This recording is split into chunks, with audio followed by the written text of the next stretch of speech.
I'm Matt. I'm the Executive Director of Sustain Ed Farms, and today is another hands-on lesson. So one of the things that we do at DGS is we really like to have plants within the classroom. And so house plants and plants that can grow inside are a great way to bring greenery into classrooms. And an awesome way, other than going out to the store to buy them, is by propagating them. And so this is a cool thing that you can do at home. If you have houseplants right now, you can propagate them and get them going so that you can multiply and multiply and multiply your plants. And frankly, they're really good at purifying the air as well. And so during our COVID-19 pandemic, this is a cool thing to do at home. The first thing that you want to do is find a plant that can be propagated. And so if you, Nick, you can bring that camera a little bit closer here and take a look at kind of what I have. These are opothos here. This is a plant that most people have within their house. It's really, really easy to grow. And so I like growing my plants in like little weird things. And so here's a little pig. And this is an example of one that I have growing here. And if you zoom in, Nick, right here, you can kind of see where I've taken cuttings of this before, and I continue to take cuttings of this because it's a really great plant to propagate. Another one here is, this is a Jew plant, and this is a great one that propagates on its own. These are all from cuttings. And as you can see, if you take a cutting of this, eventually, when you put it into water, it's going to grow roots, just like this. This is another example. So same thing here. In water, these have grown roots. And so this is actually a cutting from this plant.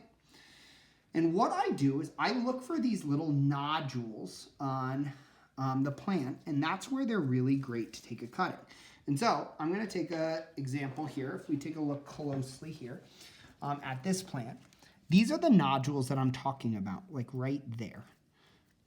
And so what I would do is if I was taking a cutting from this plant, I'd take a pair of scissors and about like an inch or a half an inch below that little nodule, I'm going to cut it. And then if I take this and place it in water, this nodule is what's going to grow into the root right here. Now, when this root becomes about 2 to 4 inches, which it's about 2 inches right now, it's actually ready to plant back into dirt. And so if I move some of these cuttings out of the way, I'll show you kind of how I do that. So this is a pot that I'm going to plant it in.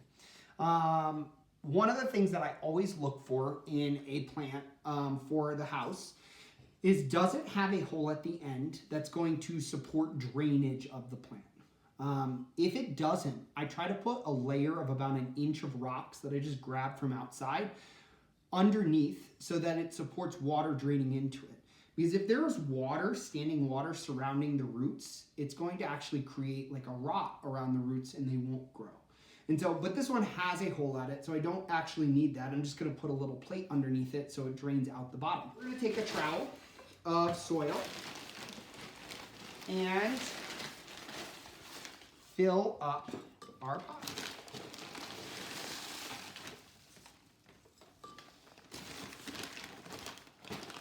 You can do this outside so you make less of a mess. I just do it on the kitchen table so I can wipe it off quickly. And so I'm gonna fill it up. And I wanna make sure that there's at least a half an inch at the underneath the brim so that water can sit on top and drain through.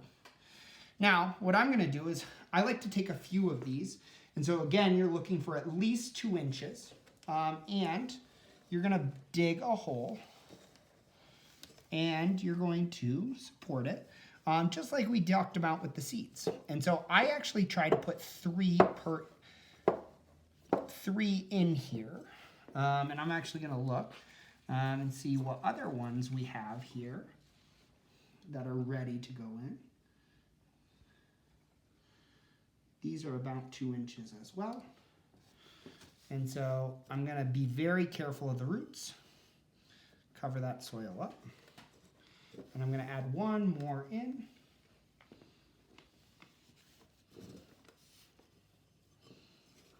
Here. And it's gonna look about like that. If you need to add a little bit more soil on top, you can. now, what I'm going to do immediately is I'm going to make sure that it's watered. And so I can use a little bit of this water I have right here. You don't want to drown it, but you want to make sure that there's enough water on top that all the soil is going to become damp. And if I've done this correctly, in a minute or two, the water is going to start to seep down through here. The first few days, it's really important to make sure that these stay watered because they're used to being in water the entire time. But after that, they actually don't need to be watered but like once a week. These plants actually do great in only a little bit of sun or a lot of sun, and they grow really, really fast.